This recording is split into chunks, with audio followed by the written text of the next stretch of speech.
itong bacon cut na liempo. Kalahating kilo lang pala. At titimpla natin ito ng soy sauce, Worcestershire sauce, liquid seasoning. Naglagay din ako dito ng bawang, asukal, paminta, at last is yung sesame oil para mas mabango at maaroma talaga. So haluin lang natin to at syempre kailangan natin to i-marinate for at least 2 hours or mas maganda kung overnight para lasang-lasa talaga yung mga ingredients. Sabay nag-prep na ako sibuyas dito, roughly chop lang, pati rin tong green bell pepper, tanggalin lang natin yung buto at i-dice lang natin parang ganito.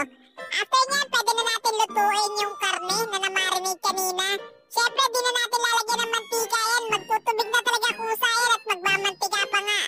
At after niya, pag medyo natutuyo na, pwede na natin ilagay yung sibuyas at saka yung green bell pepper. Sabi, gisa-gisa lang tayo dito guys. At pag medyo naluluto na talaga ng tuluyan, lagyan pa natin to ng toasted sesame seeds para mas mabango talaga at maroma.